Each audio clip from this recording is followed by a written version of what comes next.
The story begins as we learn that the gods came down to the world in search of excitement, so they decided to live among humans, and they sealed their powers to have normal lives. The only thing they can give humans is their blessing, which grants them the power to fight monsters, and the people who receive it become their familia. In the present, we see a boy named Bel, who's the only member of the Hestia familia, and he runs away from a monster, but he reaches a dead end. He thinks it's all over for him, but a girl named Eyes suddenly comes to his rescue, cutting the beast in half. After that, Bel walks through the town covered in blood, and he attracts everyone's attention because he looks like someone who took on more than he could handle.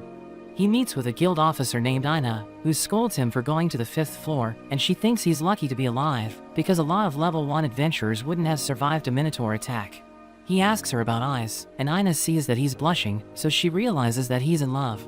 She mentions how Eyes is part of the Loki familia, and she's also one of the strongest swordsmen in the country, but Bel wants to know if she has someone special. So Ina notes that she hasn't heard anything about it, but it will still be difficult for him to get Eyes to like him. But she tells him to cheer up and trade the gems he earned for money. He prepares to leave, but she mentions how girls like boys who can protect them, so Eyes might like him back if he works hard to get stronger. Bel thinks about how his grandfather told him he needs to pick up women in a dungeon, because if he can save them, she'll be grateful to him and they'll get to know each other. He realizes that his grandfather's advice is true, but it's the opposite for him, since he's the one who was saved. Bel returns to his house, where Hestia hugs him, and she's worried when he tells her about the monster that attacked him, but he promises that he won't leave her alone. She shows him potatoes that she got from working at the food stand, but she mentions how she still hasn't had any luck finding people who want to join her familia, thinking it's because she isn't a popular goddess. She wishes she could at least use her divine powers, but there's a rule that she can't use them in the lower world, and she apologizes for making him form a contract with her since she's a useless goddess. But he tells her their familia is just getting started, and he notes that once they survive the hard part, things will become easier for them. She mentions that it's time to upgrade his status, so she starts to cast a spell on his back, as she notes that his idea of picking up girls in the dungeon won't work. She knows he likes Eyes, but she thinks a strong girl like her must already have a man in her life, so she tells him to forget about her. She mentions that he might have already met the girl he's supposed to be with, so he should pay attention to what's in front of him, and he checks his stats, but he's disappointed that his magic power is still 0. He sees something written in the skill section, but Hestia tells him it's nothing, explaining that there are marks there because her hand slipped. But she knows that he actually unlocked a skill, which will make him level up quicker, as long as he has strong feelings about it. She's happy that he finally unlocked a skill, but she's also annoyed that it was someone else who changed him, because she always had her eyes on him. The next day, Bel wakes up and sees Hestia sleeping on top of him, but he's embarrassed seeing her chest, so he decides to head out. While walking through the town, he senses someone watching him, but he's interrupted by a girl named Seer, who gives him a magic stone that he dropped. She hears his stomach growling, so she gives him her breakfast, but he refuses to take it. She assures him it's fine, because she'll have a lot to eat when the restaurant opens, but she makes him promise to eat there once he gets back. Bel goes to the dungeon, where he eliminates a group of monsters, but as he's collecting the stones they dropped, he wonders how much it will take for him to catch up to Eyes. Another group of monsters appears, and he thinks about running away, but he remembers Eyes and decides to fight them. As he returns home, he's shocked to see how much stronger he's become, and he asks Hestia why he's growing so much, but she ignores him and leaves. She thinks about how even though Bel has her by his side, he got stronger after he met Eyes, which means he really likes her. Meanwhile, Bel goes to the restaurant where Seer works, and the chef named Mia gives him food, but he's worried that it might cost a lot, since he's saving for his familia. Seer mentions how she likes meeting new people, so it's the perfect place for her to work, because all kinds of people come there. Eyes arrives with her familia members, which shocks Bel, and he's stunned by how beautiful she looks. Seer tells him they're regular customers, and she thinks it's because their god likes the place, so he realizes that he can see Eyes if he comes there. One of the Loki familia members named Beta asks Eyes to tell everyone how she defeated a Minotaur on the 5th floor, where she saved a kid who ran away after getting covered in blood. Eyes thinks they can't blame him for acting like that, and another familia member named Riveria tells Beta to be ashamed, because it's their fault for letting the Minotaur escape from the 17th floor. He thinks he can't be blamed for telling the truth, and he mentions how even Eyes won't allow such a coward to stand by her, but Bel can't bear to hear anymore, so he runs away. Eyes sees him and tries to catch up to him, but she realizes that he's already gone, wondering if he was the boy she saved. Bel goes to the dungeon, where a frog monster eats him up, but he destroys it from the inside. He thinks about how he wishes for things to happen without doing anything, but he knows that he needs to work hard to stand by Eyes' side, so he decides to fight any monster that stands in his way. As he returns home, Hestia is shocked to see how injured he is, but he just tells her he wants to get stronger, and she's glad that he's putting in the work. Hestia uses her spell to check Bel's stats again, and she can't believe how strong he has become, realizing it's because of his unique skill, which even she hasn't heard of. She can't tell him about it because the other gods might be listening, but she knows that he's been working hard to get stronger, so she decides to tell him about his stats. He can't believe how much he has improved, and she thinks he has talent, so he'll continue to get stronger. She mentions that she respects his resolve, so she decides to lend her powers to him, but she makes him promise to stop being reckless. So he assures her that he won't leave her, which makes her relieved, and she notes that she'll be gone for a few days. He goes back to the restaurant, where he apologizes for running away, and pays the money he owes them. Mia tells him if he didn't come back, she was planning on going after him, but Seer's glad that he returned, and she knows that he's going to the dungeon, so she made lunch for him. He refuses to accept it, but she forces him to take it, and Mia tells him to thank her, because she was the one who persuaded everyone there to forgive him. Mia mentions that there's no use for an adventurer to pretend to be something he isn't, and she advises him to put all his energy into surviving. She notes that it doesn't matter if he feels pathetic, or if people laugh at him, because what's important is that he comes back alive. Meanwhile, Hestia is at a party for the gods, where she tries to steal food, but another goddess named Freya interrupts her. Loki joins them as well, and Hestia asks her if Ais is seeing someone, but she notes that Ais is her favorite, so she'll destroy anyone who comes after her.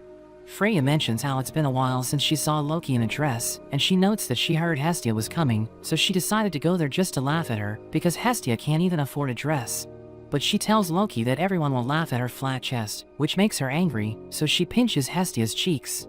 A god named Hephaestus interrupts Hestia, who's happy to see her, but she tells Hestia she won't lend her money again, reminding her how she used to freeload off of her familia, and when they kicked her out, she came crying back since she was broke. But Hestia explains that things have changed, because she now has her own familia. Freya decides to leave, because she has done what she came to do, and she mentions that she had fun at the party. After she leaves, Hestia bows before Hephaestus, and asks her to make a weapon for Bel, but she refuses her request and tells her to save up the required money. But Hestia continues to follow her after they leave the party, and keeps begging her to grant her request. Meanwhile, Bel is looking at a dagger, but he's interrupted by a god named Mayak, and Bel asks him why he didn't go to the banquet of the gods. So he explains that he was invited, but he's been busy preparing goods since his familia is so small. He gives Bel 2 vials, and he refuses to accept them, but Mayak forces him to take them, because it's his way of asking Bel to keep helping his familia. We return to Hestia, as Hephaestus asks her why she's so desperate for her help, so she explains that she wants to support Bel, who needs to walk a dangerous path to reach his goal. She notes that he's always there for her, but she feels bad since she can't help him, because she can't even do things a normal god should be able to do. Hephaestus decides to help her, but she tells Hestia she'll still need to pay the fees even if it takes her centuries, asking her what kind of weapon Bel uses. So she realizes that Hephaestus plans to make the weapon herself, which excites Hestia, because she's known as the divine smith in heaven. Hephaestus reminds her that she can't use her divine powers, because they aren't in heaven, but Hestia isn't worried about it. Hephaestus opens a secret door, and as she prepares to make the weapon, she tells Hestia to help her. In the city, a waiter from the restaurant named Anya suddenly gives a wallet to Bel and tells him to give it to Seer, so he becomes confused.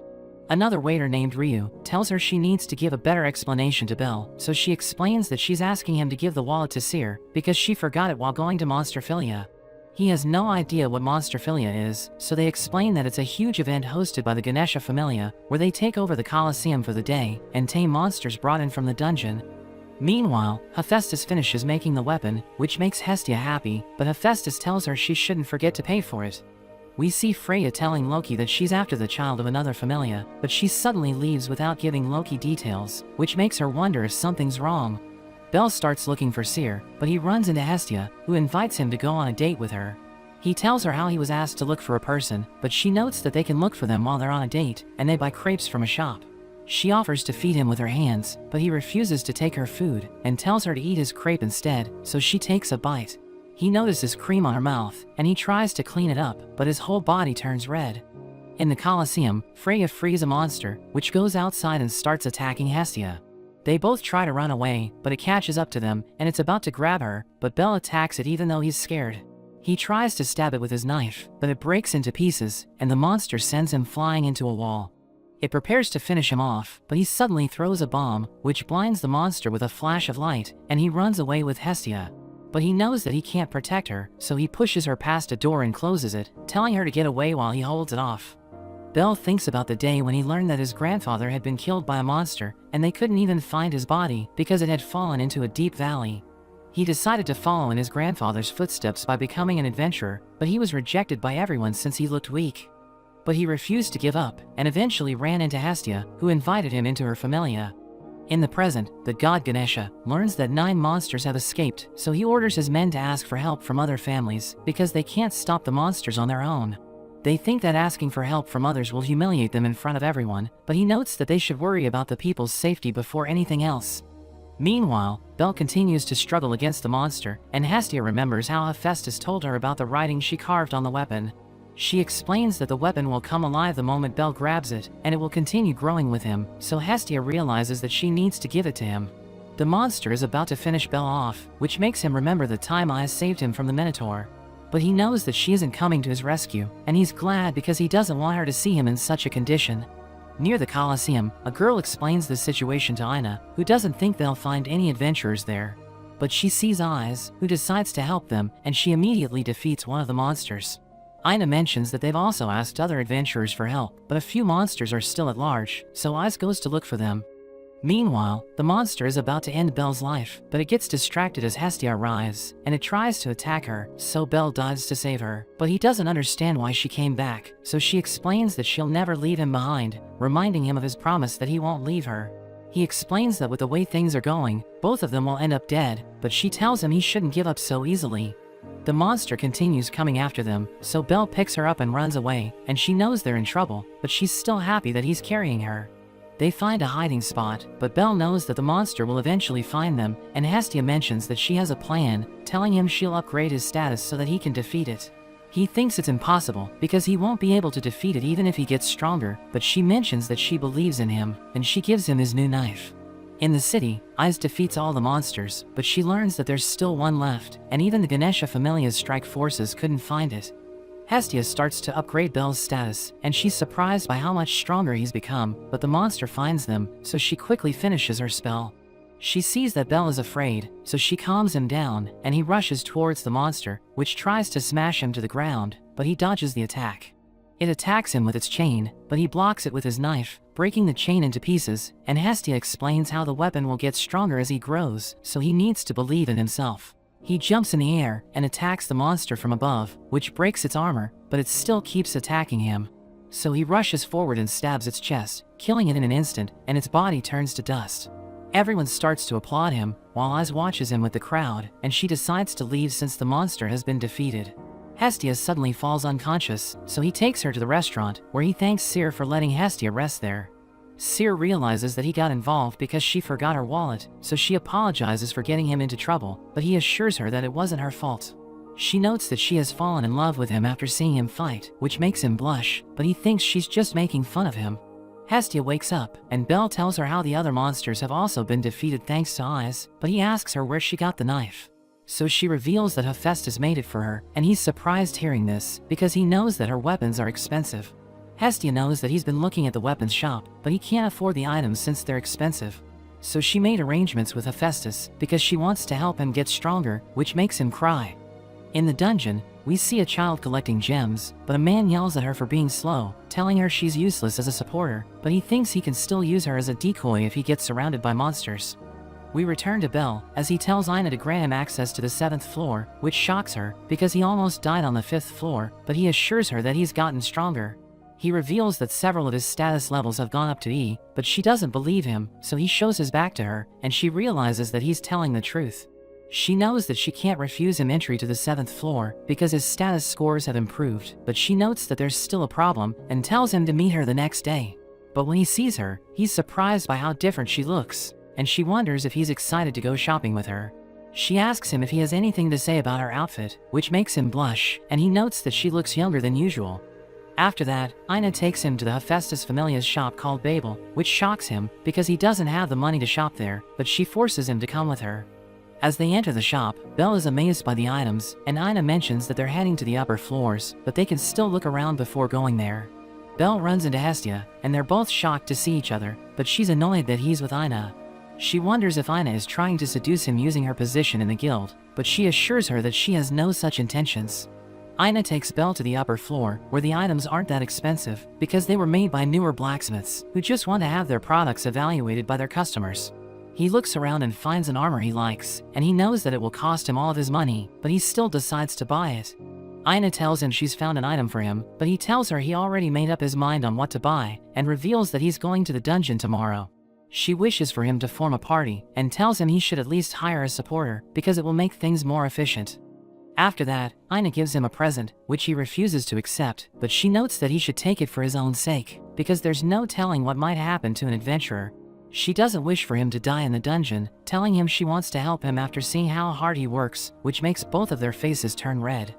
Belle makes his way home, but he sees that a man named Gid is about to attack a girl, so he protects her with his knife. Gid asks him if he's with her, but he reveals that he doesn't know her, so Gid becomes angry, but Rita suddenly arrives, and tells him he shouldn't use his sword in the city. So he decides to retreat, and Belle tries to check on the girl, but he realizes that she's already gone. The next day, Belle puts on his armor, and as he's walking through the town, he meets a girl named Lily, who asks him if he's looking for a supporter. He thinks she's the girl that he saved, but he realizes that she isn't, because her ears look different. He mentions that he was thinking about getting a supporter, and she asks him to choose her, because she's so poor that she doesn't have enough money to get by. She adds that he needs to take responsibility for touching her ears, so he becomes embarrassed, and he decides to hire her for the day. They go to the dungeon, and she watches him as he defeats the monsters, telling him his skills are impressive. She thinks it's all thanks to his knife, and he notes that he relies on it too much, telling her his goddess gave it to him. He asks her about the god she serves, so she reveals that she's part of the Soma Familia, and she helps him collect the magic stones dropped by the monsters. After that, he goes to Ina and tells her about Lily, but Ina mentions that the members of the Soma Familia seem desperate, so she isn't sure if Lily is the right match for him. She asks him what he thinks about Lily, so he mentions that she's great, since he got a lot of magic stones thanks to her. He prepares to leave, but Ina suddenly notices that he isn't carrying his knife, and he wonders if he dropped it somewhere. We see Lily trying to sell the knife, but the shopkeeper tells her it isn't worth much, because it can't even cut anything. She leaves the shop, but she runs into Cyr and Ryu, who notice that she's carrying Belle's knife. She tells them they're mistaken, but Ryu knocks the knife out of her hands, which makes her run away, but she bumps into Belle. Ryu and Cyr catch up to her, so Belle asks them if they've seen his knife, and he gets emotional when he sees that Ryu has it. He wonders where she found it, but she doesn't tell him that she got it from Lily, and after they leave, he tells Lily that he was also looking for her, asking her if she wants to accompany him to the dungeon. They head to the dungeon, but Lily notices that he doesn't have his knife with him, so he mentions that he's carrying it close to his arm, to make sure he doesn't drop it again. He asks her if she doesn't want any money for the contract, so she mentions that he can just give her a portion of the loot, telling him it's simpler since he's alone. After that, they trade in the stones for the day, and they're shocked by how much money that they made. Lily asks for her share, and she's shocked when he gives her half of it, wondering why he isn't trying to take all of it for himself. So he explains that she deserves to get half of it, because he couldn't have made so much money without her, telling her he wants to keep working with her. Meanwhile, we see Freya watching over Belle, and she decides to interfere with his life once again, because she wants to see the power hidden within him. At night, Hestia meets up with Mayak, and she starts to cry, telling him Belle is cheating on her, because she saw him with Lily. She gets drunk and starts getting out of control, but Mayak notes that Belle doesn't belong to anyone, and she mentions that she already knows that, but she doesn't want him to leave her. The next day, Belle realizes that Hestia is acting strange, so he asks her if something's wrong, but she mentions that everything's fine. He asks her when she's free from work, because he wants to take her out for a nice dinner, so that he can show his gratitude for everything she's done for him. She thinks he's inviting her on a date, so she agrees to go with him, but she decides to visit the divine bathhouse first. A god named Demeter joins her, and she wonders why Hestia is there, since she never visits the bathhouse, so she reveals that she's going on a date. Demeter can't believe she finally found a man, because she was hopeless in heaven, and Demeter tells everyone about it. She meets up with Belle, but before they can leave, a group of goddesses surround them, and they start to check Belle out, because they're curious who she's going on a date with. Demeter apologizes to Hestia, who's annoyed seeing how close Demeter is with Belle, so she grabs him and runs away. They spend the whole day hiding from the goddesses, but they end up on a spot with a beautiful view of the city, and Belle wishes to come back there with her, which makes her happy. At the guild, a girl tells Ina how the Soma Familia adventurers are arguing with the money exchange, which makes her wonder why they're all so desperate. We see a group of men taking away all the money Lily made, and they beat her up, telling her they're the only reason why someone as useless as her is part of the Soma Familia. The next day, Belle and Lily go to the dungeon, where he gets knocked to the ground, and an ant monster is about to attack him, but Lily shoots a fireball at it. He manages to defeat all the monsters, and he thanks her for saving him, telling her he would have been in serious trouble without her. After that, she asks him for a day of leave, because her familia is having a meeting, and she needs to be there no matter what. She knows that it's against her contract, so she's prepared to accept any penalty, but he notes that she doesn't need to worry about it, and he tells her to ask him whenever she needs time off. The next day, Belle goes to the restaurant to return Sear's lunchbox, and he wonders what she does in her free time, so she reveals that she reads books. He notes that the books Hestia has are too difficult for him to understand, but he sees a simple book in the restaurant, and Sear lends it to him. He goes home and starts reading the book, as he thinks about how in his mind, magic is just a tool to become stronger. It's like a flame, which doesn't suit someone like him, but he still wants it so that he can catch up to Aiz, and he also wishes that it could make him a hero. He falls asleep while reading, so Hestia wakes him up, and as she checks his status, she's shocked to see that he has finally developed a magic called Firebolt. Belle can't believe he'll finally be able to use magic, and Hestia mentions how he needs to chant a spell to use it, which is usually written next to the magic status. But there's nothing written there, which means he doesn't need to chant, and she tells him to try it on a monster in the dungeon. But after she falls asleep, he sneaks out of their house, because he can't wait to use magic. He goes to the dungeon, where he uses his firebolt to defeat a monster, and he's so happy that he keeps spamming it until he gets tired. He realizes that he's come far into the dungeon, and he's about to go back, but he suddenly falls unconscious. Aiz and Reveria arrive, and Reveria notes that Belle used too much magic, while Aiz mentions that he's the boy who was attacked by the Minotaur that escaped from them, so she wants to make it up to him. She puts his head on her lap, and as he wakes up, he's reminded of his mother, but after he realizes what's happening, he quickly runs away, which makes her wonder why he always does that. Belle returns to his house, and he can't believe that he ran away from Aiz again, but Hestia thinks he just had a bad dream because of the book he read. She tries to read it, but she's shocked to see that it's a grimoire, which allows its user to use magic according to their latent ability. She wonders where he got it from, so he explains that he just borrowed it from the restaurant, telling her someone forgot it there. But she reveals that it loses its power once it's read, so he thinks he's in trouble, and he's about to go back to the restaurant to find the person it belongs to, so that he can pay them back. But Hestia tells him it costs more than a top-grade item from the Hephaestus Familia shop, and Belle can't believe it. So she mentions that he should just tell everyone he didn't read it, and she promises to take care of the rest, but he stops her because he can't allow himself to do such a thing. Belle returns the book to Mia, and he tells her the truth, but she tells him he doesn't need to worry about it, because it's the owner's fault for leaving it behind. Meanwhile, Aina runs into Reveria and Loki, so she asks Loki about the Soma Familia, and she reveals that the Familia members worship wine instead of Soma. In the city, Belle is waiting for Lily, but he sees her being harassed, so he tries to help her. But Ged interrupts him, and he offers to work together with Belle to trap her, because he thinks Belle is also after the money she's saved up. But Belle pushes him away and refuses his offer, and Lily asks him what he was talking about with Ged, but he assures her that it was nothing. He wonders if she has a problem, because someone was harassing her, but she tells him it's nothing. We learn that her parents died in the dungeon trying to make money, so she had to do everything she could to survive, and she worked with adventurers from her familia. But anytime she asked them for something, they beat her up and treated her like trash, so she tried running away to start a new life. But they always found her and destroyed anything close to her, which made her hate adventurers.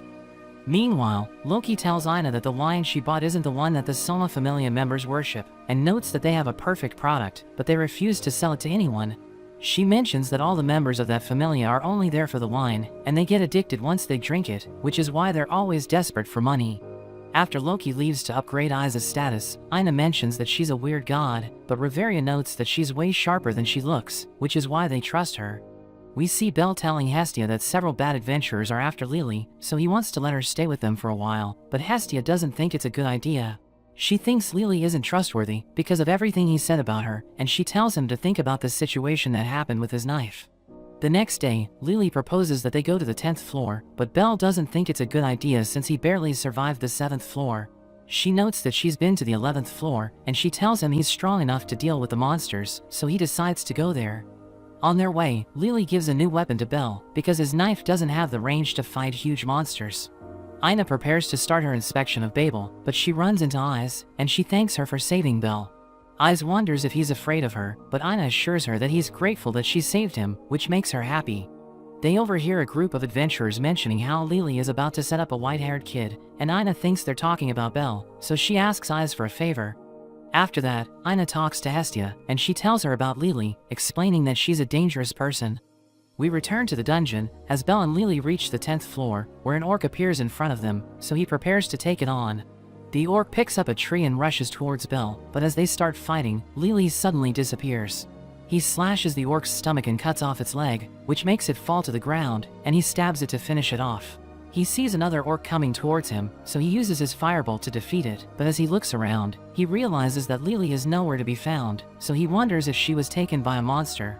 He sees that there's bait around him to lure the monsters, and a group of orcs attacks him, so he tries to use his magic, but one of them sends him flying. He keeps looking for Lily, but he's shocked as she uses her arrow to steal his knife, and leaves him to be destroyed by the monsters. She uses her spell to remove her beast ears, and tells herself she's doing everything for her freedom, because she needs money to leave her familia. She tries to get out of the dungeon, but Gid suddenly trips her, and beats her to a pulp. He mentions how there are only a few ways out of the dungeon, so he and his companions were waiting on every path for her to show up. He tears off her clothes, and he's surprised to see that she has a magic weapon, but another adventurer named Kanu suddenly interrupts them. Gid recognizes him as one of his companions, but he attacks Gid with a killer ant, and tells him to leave all of her stuff there. Two other adventurers arrive, and Kanu tells Gid that a dying killer ant sends a signal to call for help, so he needs to escape if he wants to survive. He decides to run away, but he gets killed by ants, and Kanu tells Lily he'll protect her if she gives him everything she has. So she gives him a key to a safe where she has saved everything that she owns, but after getting what he needs, he throws her to the ants, telling her they no longer need her. The ants surround her, and she thinks she deserves to die because she betrayed Belle, who was always nice to her.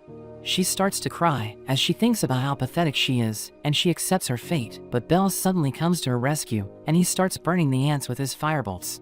We see Ina telling Hestia that she should convince Belle to fire Lily, but Hestia mentions that it won't work because he'll never abandon Lily. Belle defeats all the monsters, and he asks Lily if she's hurt, but she doesn't understand how he escaped from the orcs, so he reveals that another adventurer defeated all of them. Lily calls him stupid, because even though she betrayed him, he still went through so much trouble just to save her. She reveals that she even lied to him about the money she got after exchanging the magic stones, and when he told her to buy items, she also lied about their price. But he explains that no matter what she does, he'll always save her because she's a woman, and she's annoyed hearing this, but he notes that she's special, and tells her to talk to him whenever she's in trouble, because he'll always come to her rescue, which makes her cry as she apologizes for betraying him. After that, Belle meets with Ina, and apologizes for losing her protector, but she's just glad that he's fine. As Belle and Lily are walking in the city, he touches her ears, which makes her blush, and he's surprised that she can use transformation magic. She explains that she uses it so that her familia members won't recognize her, and she wonders if he's okay with this situation since she betrayed him, but he tells her not to worry about it. He takes her to meet Hestia, and after he leaves, Hestia notes that she doesn't like her since she lied to Belle. She tells Lily to swear she'll never make the same mistakes again, and Lily promises that she won't betray Belle, because he's the one who saved her. Hestia knows that Lily is feeling guilty, because Belle doesn't blame her for anything, and she notes that she'll judge her on his behalf. Lily is worried about what Hestia will do, but she just tells her to look over Belle, and make sure he doesn't get scammed again. After Belle comes back, Hestia quickly grabs his arm, just to show Lily how close she is with him, but Lily refuses to back down, and she grabs him as well. He's embarrassed by what's happening, so he runs out of the house and goes to the guild, where he's shocked to see Ina sitting with Ais. He tries to get away, but he runs into a man and falls to the ground, which allows Ais to catch up to him, and Ina tells him that Ais just wants to talk to him. After that, Ais gives him the protector he lost while fighting the orcs, which makes him realize she was the adventurer who saved him. She notes that she wanted to apologize, since the Minotaur attacked him after it escaped from her, but he explains that he should be the one saying sorry, because he always runs away when he sees her. She's amazed by how quickly he's gotten to the 10th floor, but he thinks he still has a long way to go, because he still doesn't know how to fight, so she offers to teach him. The next day, Belle and Ais meet up for his training, and she wonders if he knows martial arts. She realizes that he uses a knife to fight, so she tries to use it herself, but she has no idea how to wield it, and she accidentally kicks Belle in the face. She tells him they should just fight, and as he takes out his knife, she mentions that he needs to be sensitive to different things during battles. She knows he's a coward, and she thinks it helps him protect himself, but she can tell that he's afraid of something. He tries to attack her, but she blows him back, telling him to never lose focus, and as she hits him again, she mentions how he needs to make sure he doesn't have any blind spots. He rushes towards her, but she hits him with a flurry of attacks, which makes him fall to his knees. But he tells her he wants to continue fighting, and as he charges in again, he finally manages to dodge an attack, but she still hits him in the head. In the dungeon, we see a man named Ada defeating monsters, and as he comes across a minotaur, he breaks its weapon with his bare hands, but he gives it a new sword. The minotaur picks it up and keeps trying to hit him, but he blocks all of its attacks. It uses its horns to push him back against a wall, but he breaks its horn and returns the sword to the minotaur. It continues to attack him, and as his sword finally breaks, he realizes that he was able to make it stronger. The next day, Belle and Lily go to the 10th floor, and she notices he's always tired even before they enter the dungeon. They come across a group of monsters, and they surround Belle, but Lily fights with a crossbow, while he uses the chance to attack them. He remembers how Eyes taught him to watch his blind spots, and he manages to defeat the monsters, but a group of orcs suddenly appears before him. He knows it might be difficult for him to beat them, so Lily wonders if he'll run away, but he decides to fight, because he won't be able to catch up to Eyes if he's always scared.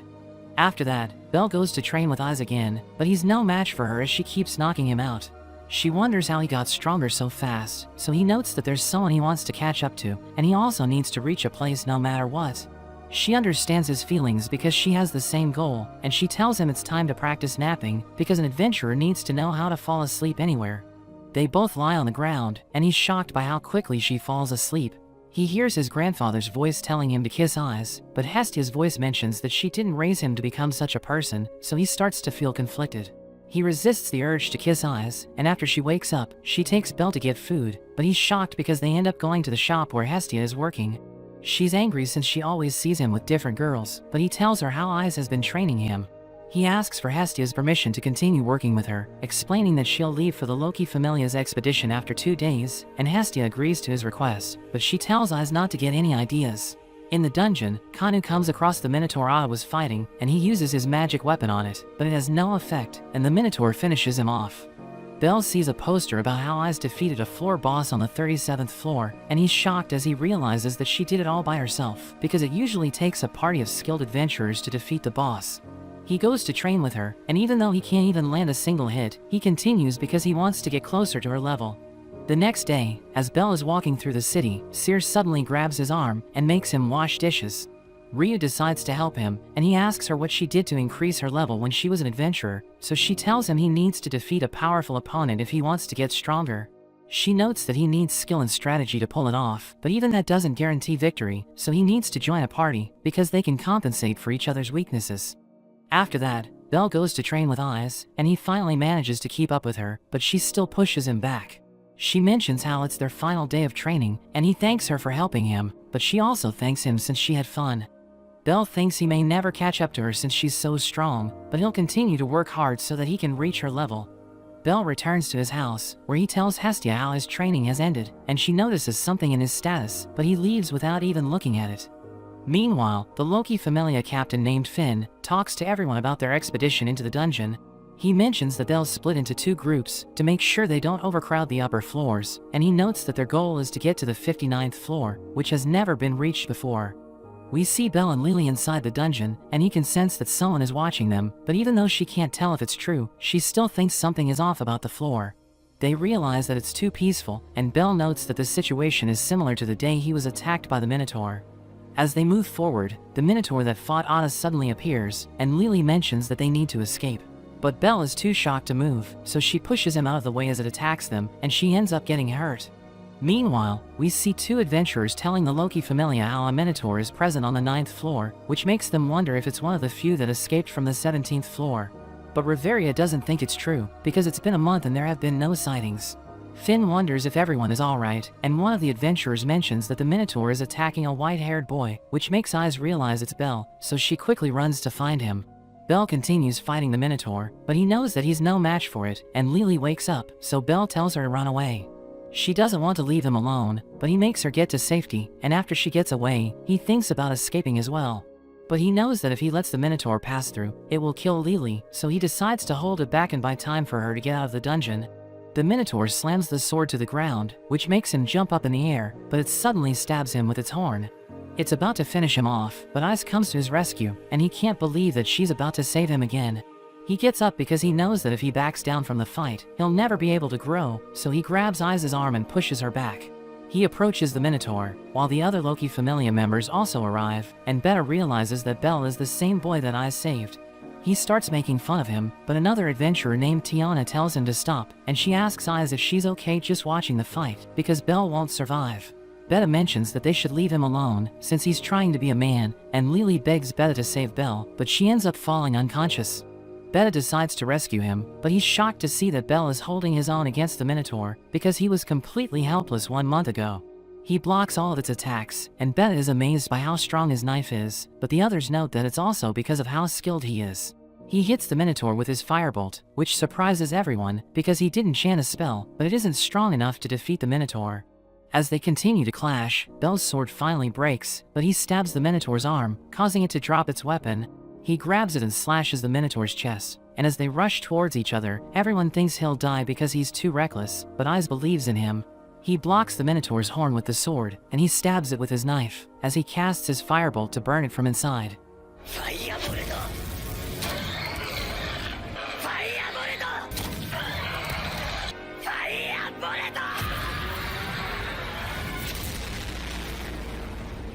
Everyone can't believe he was able to defeat it, but he passes out while he's standing, and Beta tells Reveria to read his status. So she checks out his back, and she reveals that all of his abilities are rank S, which shocks everyone. At night, Hestia kisses Bell's head while he's sleeping, and congratulates him on his achievement, but she mentions that it's only the beginning of his story. After a while, Bell heads to the guild, where Ina wonders if something good happened to him, because he seems to be happy, so he reveals that he's reached level 2. He returns to his house, where Hestia upgrades his rank, but he doesn't feel like anything has changed. She reveals that he has a new skill called Argonaut, which makes him happy, but she teases him because the skill only appears when a person wants to be a hero. After that, Hestia prepares to go to the meeting of gods, and she reveals that it's where they will choose a title for the adventurers who have leveled up, so Bell will get a title as well. At the meeting, a god named Takazuki tells Hestia that all the gods are talking about Bell because he was able to level up in only a month, saying even Ice took a year to reach level 2. She mentions how a member of Takazuki's familia has also leveled up, and he notes that it's why he'll take the meeting seriously. At the house, Bell wonders what kind of title he'll get, and Hestia comes rushing in, revealing that he was given the name Little Rookie. He goes to the restaurant, where he tells Lily about his title, and he's bummed out because it sounds lame, but Seer mentions that she likes it. Ryu congratulates him on his achievement, and they join him to celebrate, revealing that Mia has given them permission to drink at the party. Bell notes that they're planning on going to the middle floors of the dungeon, but Ryu advises him not to go deeper than the 13th floor, because the monsters on the upper floors are dangerous. She tells him he'll need a party to go further, and an adventurer overhears them, so he invites Bell to join their party. But he mentions that he wants the elven girls in return, and Ryu warns him to stay away, but he tries to touch her, so she breaks his arm. He prepares to hit her, but Mia smashes a table and tells him to stop causing trouble, so he decides to leave. The next day, Bell goes to look for a new armor at Babel, and he asks the receptionist if they've stopped selling armor made by a blacksmith named Welf Croso, but he turns out to be standing beside Bell. Welf can't believe the little rookie everyone's talking about is looking to buy his armor, and Bell also feels lucky to meet him in person. Welf speaks loudly so that every other blacksmith can hear how Bell is his regular customer, and he offers to make a direct contract with him, which means Welf will only make items for him. But in return, he wants to join Bell's party, and he accepts Welf's proposal, so they head to the dungeon together.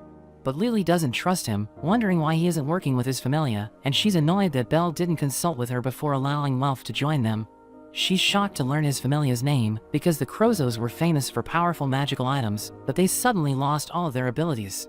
Welf notes that it isn't the time to talk about it, because they're being attacked by monsters, and he tells them to leave the orcs to him. Bell starts to fight the other monsters, as he realizes that his speed has improved, and he easily defeats his opponents. He sees a monster preparing to attack his companions, so he tells them to dodge, and he burns it with his firebolt. Welf is amazed by how strong Bell is, and he realizes that his magic has also improved, so he thinks he's getting closer to Isa's level. Meanwhile, we see Beta and his teammates fighting a group of monsters, which makes the other members wonder why they're that fired up. So Reveria notes that Bell got under their skin, and Ice joins the fight as well, as Reveria realizes that she's also fired up. Welf mentions how being in a party feels better, because it allows them to move freely, and they also have more room to breathe while fighting monsters. They notice that more parties are arriving, so they plan to leave once Lily gathers all the gems, but a baby dragon suddenly appears. It's about to attack Lily, so Belle tries to hit it with a firebolt, but something else comes out of his hands and kills the dragon in one hit. Belle tells Hestia about what happened, and she notes that it was his Argonaut skill, telling him that it allows him to overcome any obstacle. He wonders if she knows about the Croso family, and she reveals that she doesn't know much about them, but she's heard about Welf. She reveals that he's capable of making magic items, but his family thinks he's wasting his talent because he refuses to make them. The next day, Belle tells Welf they won't be going to the dungeon because Lily is taking a day off, so he takes Belle to his workshop to make new equipment for him. He wonders if Belle has a special request, but he mentions that he's okay with the light armor, so Welf tells him to be greedier. He looks around and picks up a sword, as he notes that it looks good, but Welf tells him nobody would buy it, and he knows that Belle is expecting it to be a magic item. He notes that Hestia was asking people about him, so he knows that she already told Belle about him, and he was worried that Belle would change his attitude because of it. He apologizes for testing him, and he sees that Belle is carrying a minotaur horn, so he decides to make a weapon out of it. He reveals that he used to have a lot of customers, but he got sick of them because they all told him to make magic items, and he knows that they want him to create a tool that will make them famous. But he thinks that's not what a weapon should be, because it's supposed to be a part of its wielder, and it will never betray them no matter how bad the situation gets. But a magic item will shatter and leave its user behind, so he believes that neither a wielder nor a blacksmith can have pride in it, which is why he's stopped making magic items. Welf makes a weapon out of the horn, and he knows Belle can't trust him completely, since they only met a few days ago, but Welf asks him to treat him like a companion. The next day, Belle and the others go to the dungeon, and before they head into the 13th floor, Lily reminds them that the monsters there can attack from afar, so they always need to be on guard. She notes that they'll use a standard formation, where she'll be at the back while Welf is in front, but she tells them to remember that a supporter doesn't have the power to cover the back alone. Belle starts to laugh, so she wonders if he's even taking it seriously, but he's just excited because they're going on an adventure. Outside the dungeon, Hestia sees Takazuki seeing off his familia members, and he notices that she's worried about Belle, so he tells her she needs to believe in him, because worrying won't do anything. On the 13th floor, a hellhound bites Belle's arm, and Welf cuts it in half, but he sees another one preparing to breathe fire, so Lily shoots it with her arrow, and creates an opening for him to finish it off. She thinks they should go somewhere open, but before they can leave, a group of monsters suddenly appears in front of them. Meanwhile, we see a girl named Asphi, who tells the god Hermes that Belle doesn't seem to be liked by other adventurers. There are rumors that he only defeated the Minotaur because he got lucky, and he even lied about how quickly he leveled up, but it only makes Hermes more interested in him. He wonders if it's making her jealous, so she explains that she just wants to avoid trouble, but he pats her head, telling her that all the members are grateful to her, and he depends on her as well. Inside the dungeon, we see that the group sent by Takazuki is in trouble, as one of their members has gotten seriously injured, so he's being carried by a man named Oka. Another member named Makoto eliminates the rabbits that are following them, but they see a pack of hellhounds approaching. They eventually run into Belle and the others, who are surrounded by monsters, but Oka decides to run past them, because he's more worried about the lives of his teammates. Belle sees them running away, and Lily mentions that they need to escape as well, because the monsters that were following Oka and the others will attack them. They try to get to safety, but Belle decides to fight the monsters to buy time, and he hits them with his firebolt, but a few of them jump over him and attack Lily. Belle and Welf defeat them before they can hurt her, but Welf's arm is injured, and they realize that monsters are blocking their path. So Belle remembers how Rhea told him that every little thing that happens in the dungeon eventually adds up, and the dungeon will show its true colors when they're on their last legs. The roof above them suddenly collapses, as monsters come flying in from above, and the falling debris injures both Welf and Lily, while a hellhound breathes fire at them. Meanwhile, Hestia goes to the guild, and tells Ina that Belle and his party haven't returned, so she wants to start a quest to find them, but Takazuki suddenly arrives with Makoto and Oka. In the dungeon, Belle and the others somehow survive after they fall down a couple of floors. They try to get out, but end up running into a dead end, so Lily proposes that they go to the 18th floor, which confuses them, because they just got destroyed by the monsters on the 13th floor. But she reveals that the 18th floor is a safe zone, which means there are no monsters there. Welf is worried about the boss that appears on the 17th floor, but Lily thinks it must have been defeated by the Loki Familia's expedition team, so they might be able to cross before the boss respawns. They ask Belle to decide, and they assure him that they won't blame him if anything goes wrong, so he decides to follow Lily's plan. Meanwhile, Takazuki tells Hestia about what happened to Belle's party, and she notes that if Belle doesn't come back, she'll blame it on his familia members. But she mentions that she'll never hate them, so she tells them to help her find him, and they promise to do their part. Hephaestus mentions how all the high-level members of her familia are on the expedition, while Takazuki notes that he can send only 3 members because the others will just slow everyone down. Hermes offers to help Hestia, and Hephaestus reminds him how he barely talked to her ever since they came down from heaven, but she notes that she needs all the help she can get, so she accepts his request. Asphi pulls him to the side, and she knows that he plans to go into the dungeon with her, so she reminds him that gods aren't allowed to enter the dungeon, but he notes that everything will be fine if no one finds out. Hestia overhears him and decides to go with him, because she can't wait for someone else to rescue Belle, and Takazuki once again apologizes to her, since he knows that his familia got Belle into trouble. But she tells him to forget about it, and she notes that Belle is still alive, because the blessing she gave him hasn't disappeared.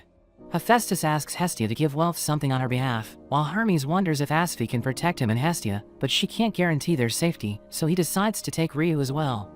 In the dungeon, Lily is carrying a scent bag to make sure monsters stay away from them, but Wealth complains about the smell, and she's annoyed since she's the one closest to it. A hellhound appears, and it breathes fire at them, but Wealth uses his spell to return the flames to the hellhound's body, causing it to explode. After a while, the scent bag runs out, and a group of minotaurs appears, so Belle rushes towards one of them and cuts it up with his knife. He picks up the axe that the minotaur was carrying and activates the Argonaut skill as he attacks, destroying all the minotaurs in an instant.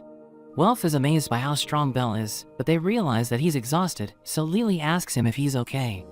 Meanwhile, Hestia prepares to lead the search party into the dungeon, and before they enter, Ryu appears wearing her complete battle gear, as Hermes notes that she has decided to join them. The search party moves forward, and as Ryu and Asphi defeat the monsters in their path, everyone's surprised by how skilled they are. Oka notes that Asphi is considered the greatest item creator of their time, and she's said to be omnipotent, while Ryu seems to be on her level as well. They come across a cave-in, where Hestia finds Belle's knife, but his party is nowhere to be seen. Asphi mentions that since they lost their equipment and suffered injuries, they won't be wandering around the dungeon, and she thinks they must have gone to the safe zone on the 18th floor. Oka thinks they would be crazy to do that, but Hestia and Ryu agree with Asphi, so they decide to go to the 18th floor. Hestia asks Hermes why he's helping them, so he reveals that someone told him to check on Belle's progress, and he also wants to see if Belle is capable of taking them into a new era.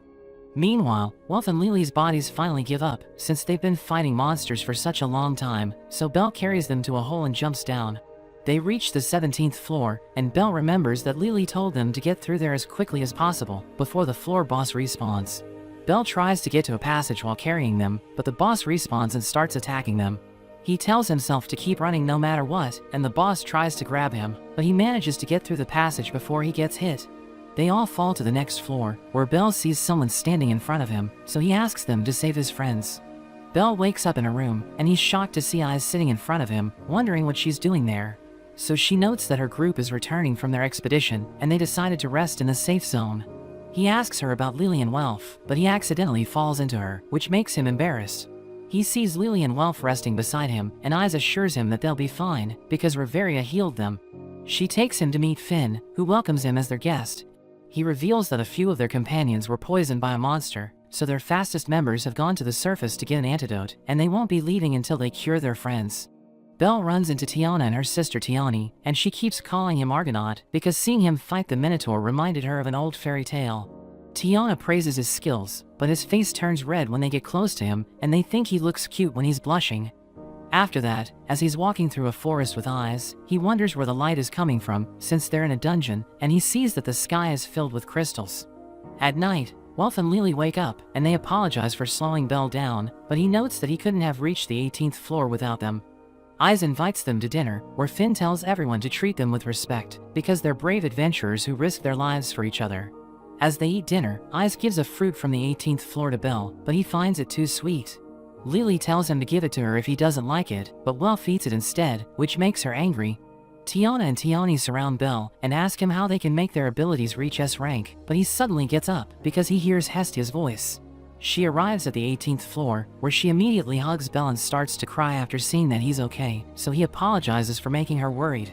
But Lily pulls her off of him, and she's surprised to see that Eyes is with them as well. Hermes introduces himself to Belle and tells him to thank Oka and the others, because they wouldn't have found him without their help, but Lily and Wealth are still angry at them.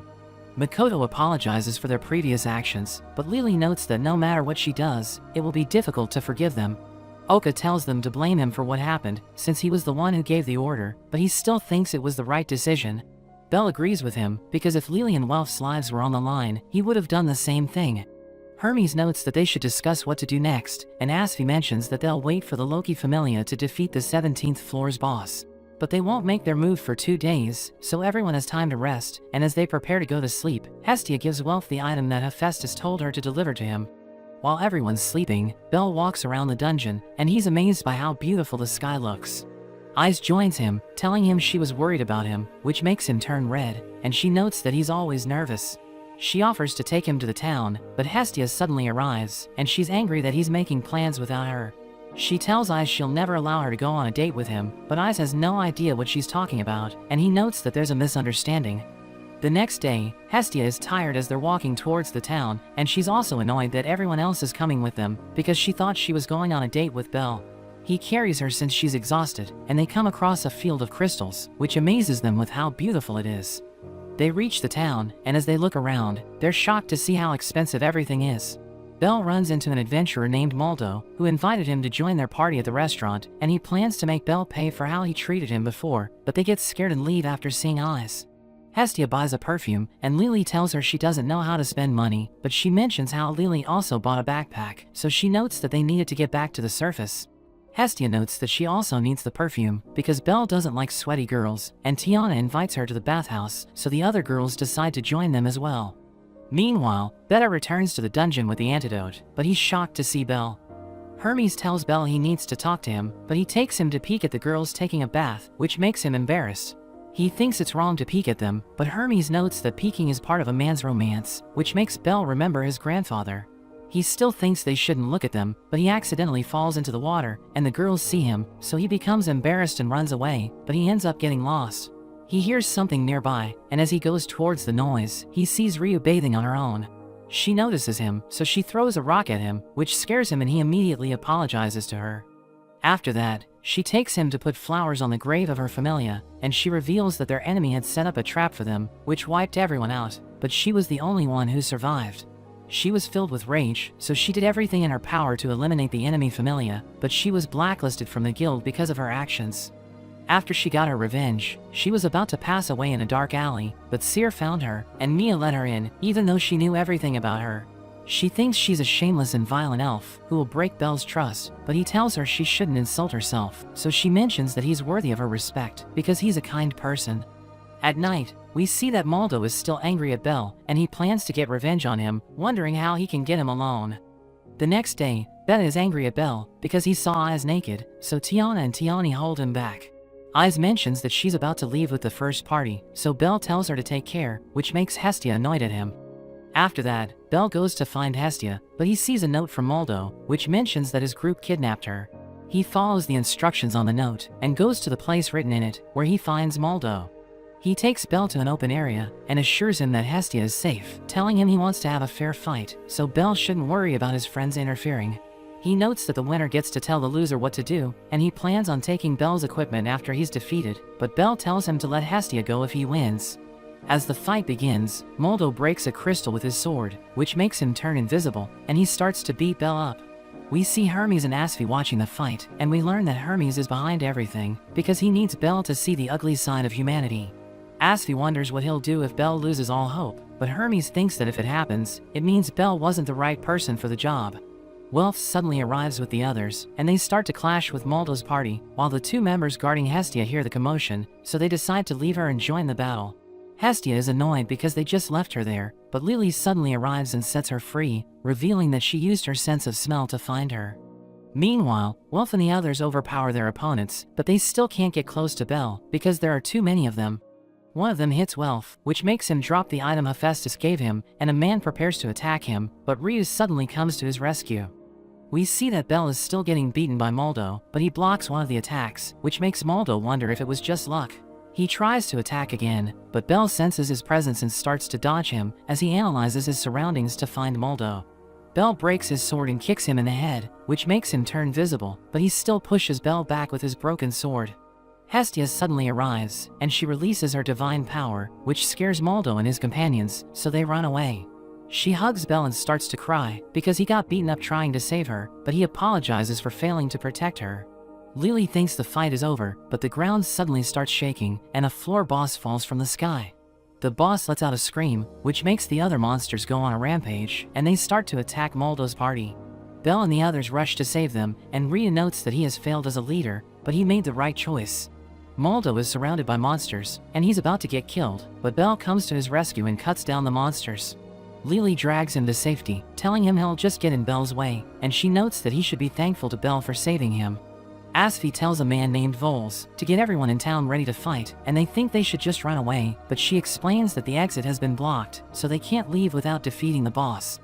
Meanwhile, Ryu attacks the boss's leg, which makes it fall to its knees, while Oka and Makoto try to cut it down, but their attacks have no effect, and it stands up again.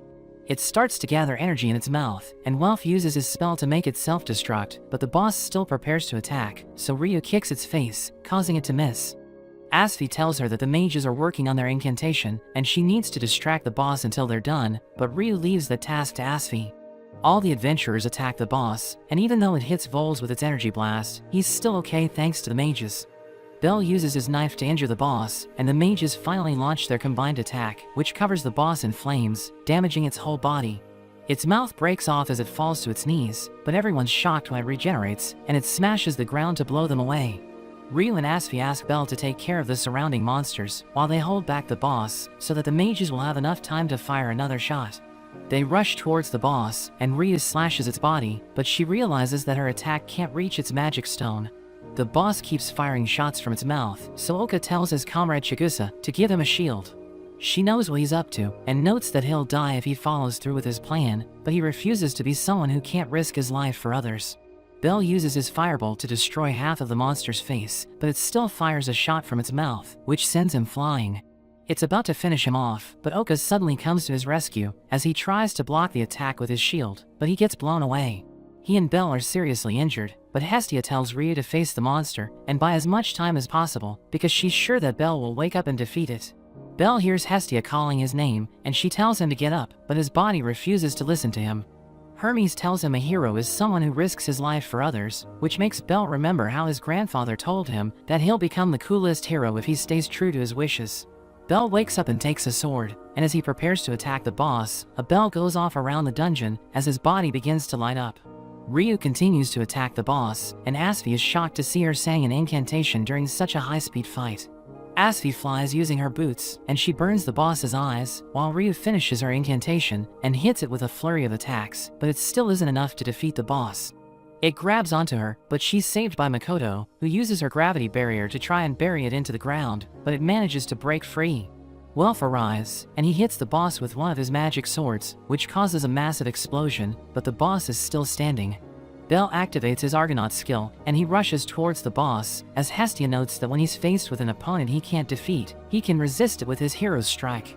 He swings his sword with all his might, and it covers the whole dungeon with a flash of light, as the boss's body is cut in half.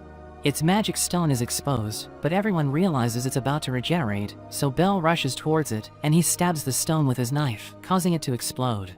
Everyone celebrates their victory, while Hermes is glad to see that Belle was up to the task, and we learn that he's actually the grandson of Zeus, as well as the last hero of their familia.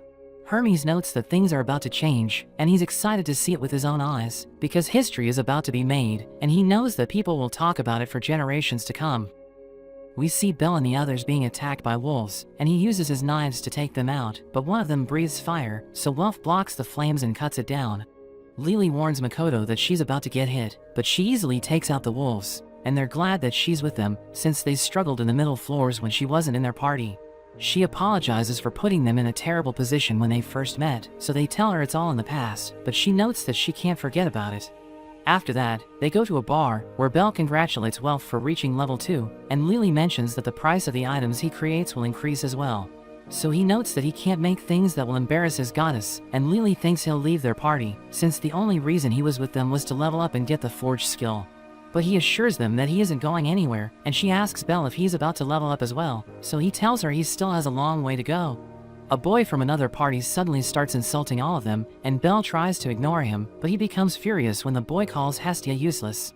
He mentions that Belle is angry since he's telling the truth, and Belle is about to attack him, but Welf hits the boy with his mug. They start fighting the other party, but one of them named Cleo, who belongs to the Apollo Familia, beats up both of them. He mentions that he's disappointed in Bel and plans to make him pay for hurting his comrades, but as he starts to choke him, Beta tells Cleo to stop since he's ruining his night. So he lets Bel go and retreats with his comrades, while Beta warns Bel not to get cocky.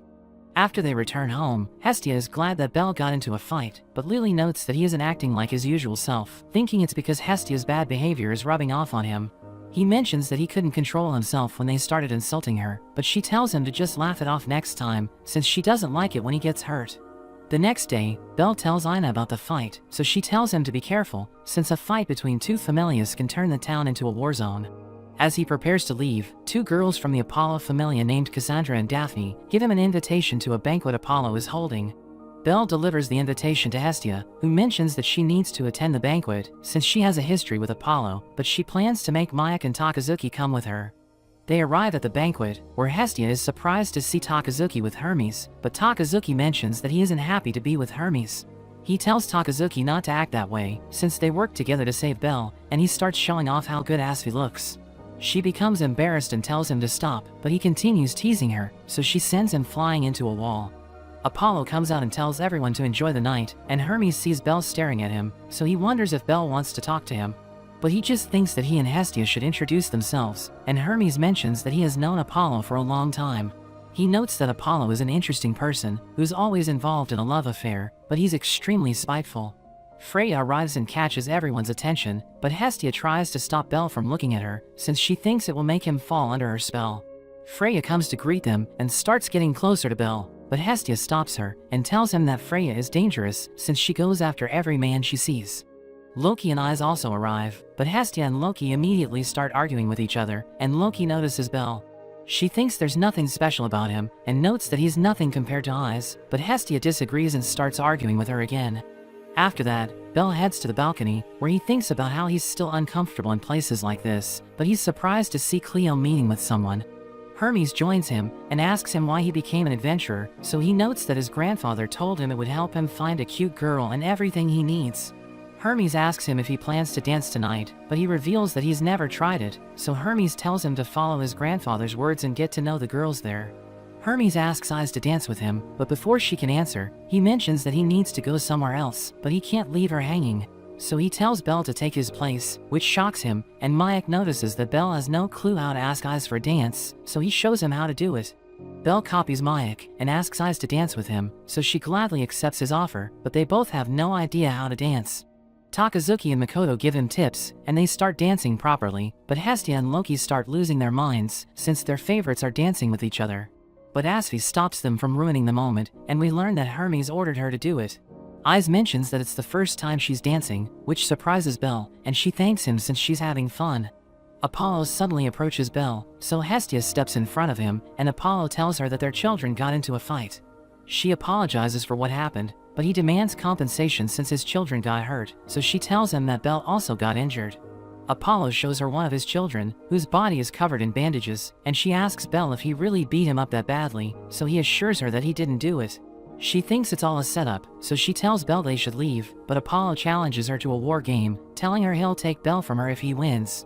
Apollo just can't let Hestia have a cute boy like Bel all to herself, so she calls him a pervert, but he reminds her that they used to be in love. She tells him to stop lying, because she rejected him and never looked back, and she refuses to accept his challenge, but he tells her to really think about it since she'll end up regretting it. The next day, Bel and Hestia leave the house, but they're suddenly attacked by a group of people, who try to blow them up. Bel protects Hestia, and they're able to survive the explosion, but she tells him that the men belong to Apollo's familia. He can't believe that even though they didn't accept the war game, Apollo's familia still decided to attack them in the middle of the town, and two of them rush towards him. So he defeats them with his knife, and he uses the smoke as a cover to carry Hestia and run away. The men keep following them, so Hestia tells him to go to the guild, since they'll be safe there. They reach a dead end, so he tells her to hold onto him tightly, and as he jumps on top of a building, they end up running into Daphne and Cassandra. Daphne tells him there's no point in running, because once Apollo sets his eye on a child, he never lets them go, no matter how much they try to get away from him. She reveals that it's the same thing that happened to her and Cassandra, and she advises him to give up, since she doesn't want to hurt someone who's about to join their familia. He refuses to surrender, so she throws a knife at him, while her companions rush toward him, but he uses his firebolt to blow them away. Cassandra notes that they should leave him alone, since she had a prophetic dream, and she thinks something bad will happen if they keep following him, but Daphne tells her to stop being silly. Meanwhile, Wilf and Lily think something's wrong, since Belle is late for their meeting, and they hear people mentioning that the Apollo Familia has attacked him. Ice receives the same report, but before she can do anything, Finn warns her against helping the Hestia Familia. Belle and Hestia continue running away, and she apologizes for slowing him down, but he tells her it isn't her fault. He stops and defeats the men who are catching up to them, but he notices Cleo standing in front of him, and he immediately attacks Belle, who manages to block his attack, but he gets pushed back.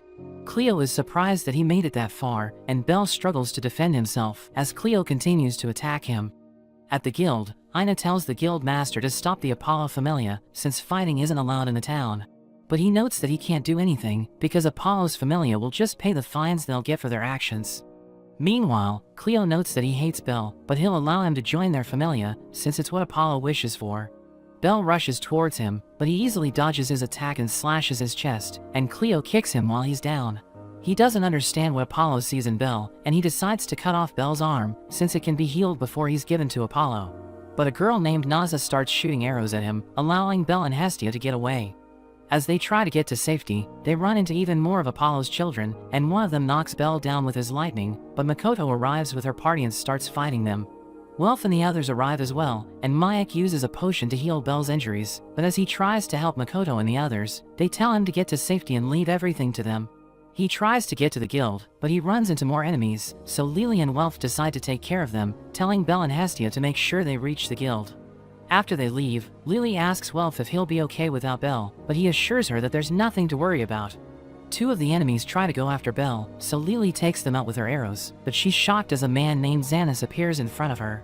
Wilf asks her why she isn't providing him backup, but she tells him she's going back to the Soma Familia, which confuses him. Meanwhile, as Hestia and Belle are hiding, Cleo tells them that no matter what they do, they'll never have a moment of rest. Hestia tells Belle that they can either fight an unwinnable battle, or leave Aurelio together, telling him she won't mind running away with him. She admits that she likes him, and wants to be with him forever, but he tells her that he only respects her, which makes her annoyed.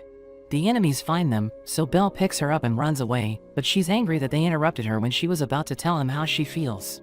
They go to the Apollo Familia's house, where Hestia takes a glove from one of his children and throws it at his face, telling him she's accepting his challenge to a war game, which makes everyone excited. After that, Wilf catches up to them, and mentions that Lily was taken by the Soma Familia. But before Belle leaves to save her, Hestia tells him that she'll buy them time before the war game, so he needs to get stronger before it begins.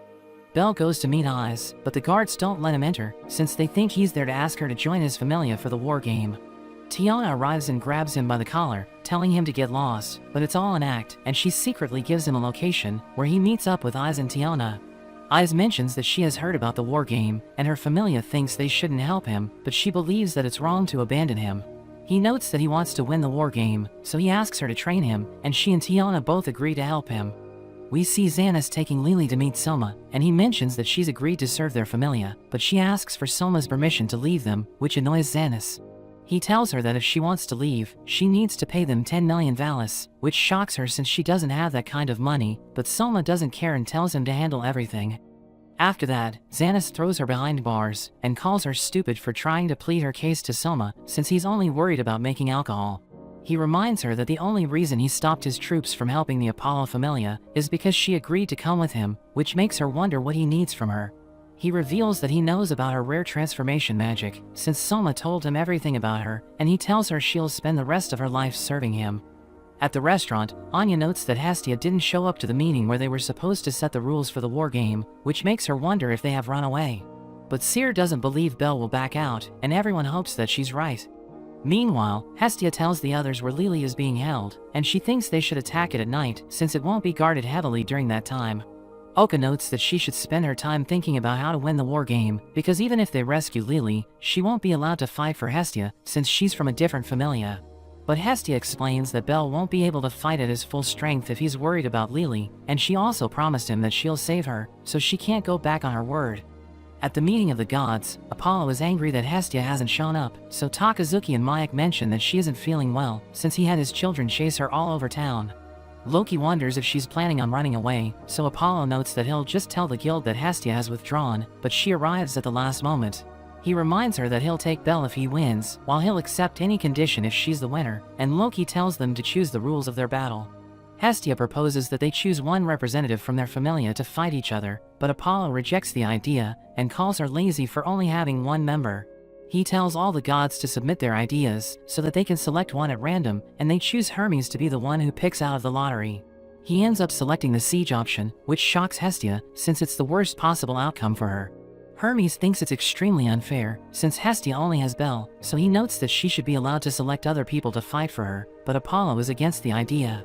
Freya asks him if he's scared, and all the other gods start pressuring him, so he allows her to select only one helper, who must be from outside Arario, which makes everyone think he's petty. After that, Hestia tells Takazuki and Mayak that she has someone in mind, but she needs to save Lily before she does anything. Meanwhile, Xanas tells Lily that he'll use her to earn a fortune, so she calls him greedy, but he thinks there's nothing wrong with it. He loves his familia, since his god doesn't care about his evil nature, so he can do anything he wants without getting punished. A man named Chandra reports that Hestia is attacking them, and Lily notes that she won't help him if he hurts Hestia.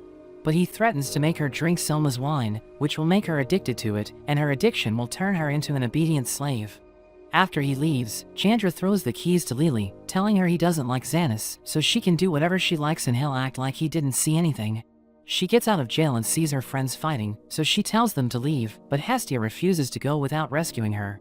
She tells Lily she accepted the war game against the Apollo Familia, so Belle is working hard to get stronger, but he's only training since he believes that Lily will come back. She can't believe people are depending on someone like her, so she goes to Soma's room and asks him to end the fight, but he refuses to listen to her.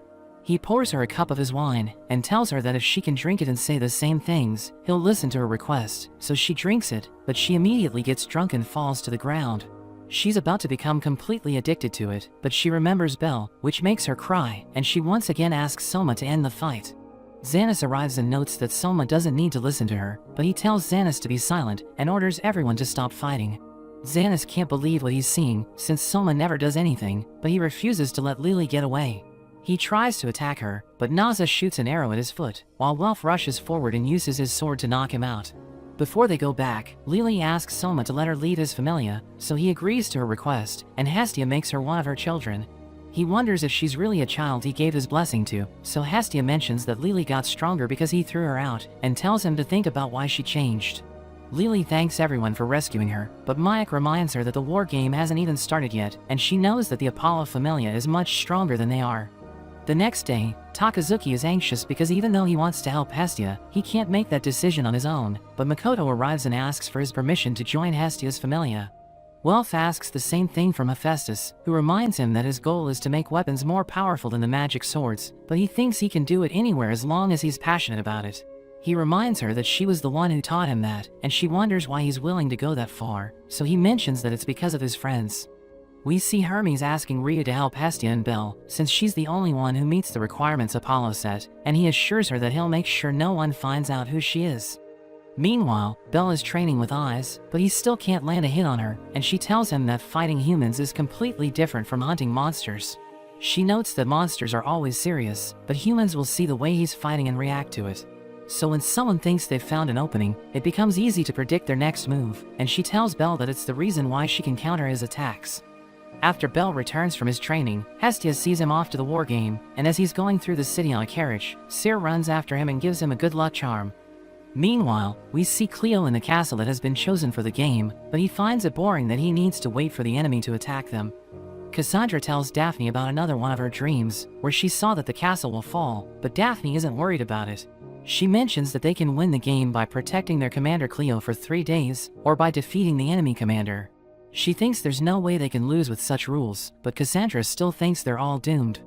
The next day, all the gods meet up to watch the war game, and Loki sees that everyone in the city is excited. So Hephaestus mentions that the war games are like an industry in Arario, but she's sure that the children who were selected to fight hate it. Apollo arrives and asks Hestia if she has said her goodbyes to Belle, because after he wins, he plans to make her leave Earth. Asphi tells Hermes that the game is about to begin, so he uses his powers to start a live broadcast, which everyone in the city watches. At the castle, the Apollo Familia members think that since they have 3 days, the enemy won't attack them immediately, but they're surprised to see Rhea rushing towards them. She hits the castle with a wind blast, and the archers try to shoot her down, but she uses a magic sword to attack with fire. Apollo thinks their strategy is decent, but notes that he has 100 soldiers, while Hestia only has 5, so he thinks she doesn't stand a chance. Rhea keeps blasting the castle walls with her flames, so a boy named Luan tells the other members that Cleo is ordering 50 of them to go out and defeat her. They're surprised because it's half of their forces, but he notes that if fewer people went out to fight her, they would easily be defeated. As they go outside, Rhea hits them with her fire slash, but her magic sword reaches its limit, and it finally turns to dust. She uses her other sword to attack them with her lightning, but it also crumbles to pieces, and she takes out her wooden sword to fight them. One of them, named Lissos, notices that she's an elf, and he's annoyed that she's using magic swords because it's what destroyed their village. But she explains that she doesn't care about it as long as she can use it to help her friends. He tries to attack her, but she easily defeats him, so everyone becomes afraid of her, but they still try to attack. While everyone's distracted by Ryu, Mikoto quickly gets inside the castle, where the archers try to shoot her down, but she blocks all of their arrows. She keeps moving forward, and as she comes across even more enemies, she uses her gravity spell to push them to the ground, which impresses everyone watching the fight. Hermes is surprised by how fast the Apollo Familia is reacting, which means someone must be telling them everything. But he mentions that even though information is key during a battle, it can also lead to defeat if it isn't true.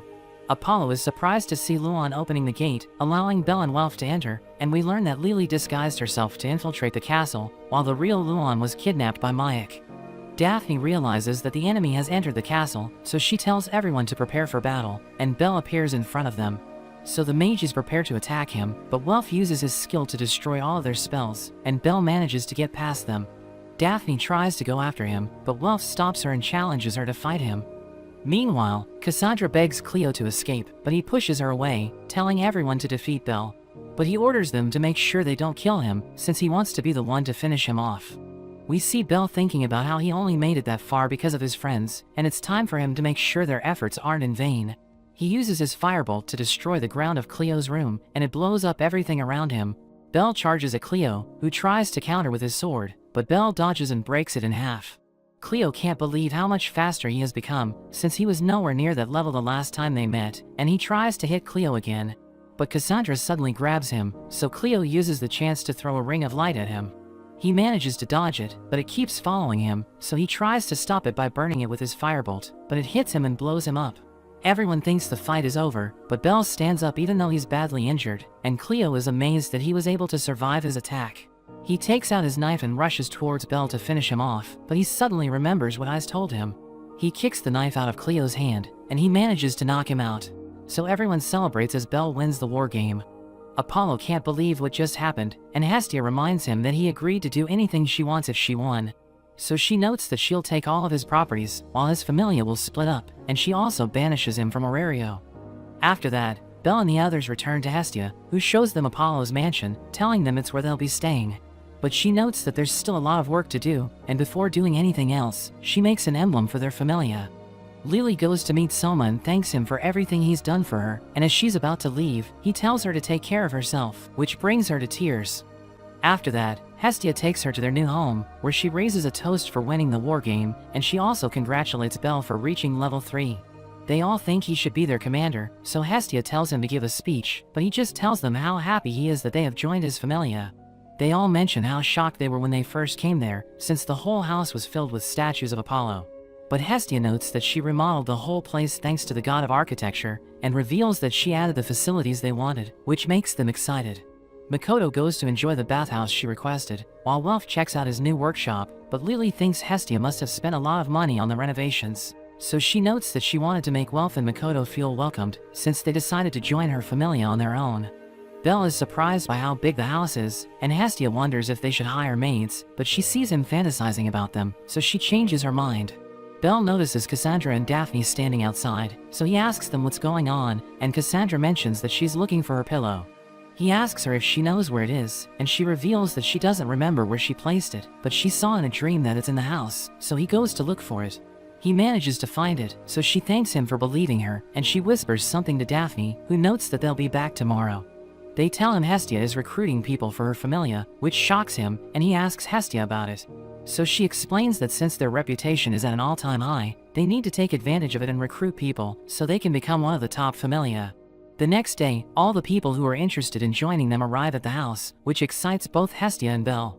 Lily starts making a list of people she should be worried about, and she rejects all the good-looking girls since she can't risk Belle falling for them.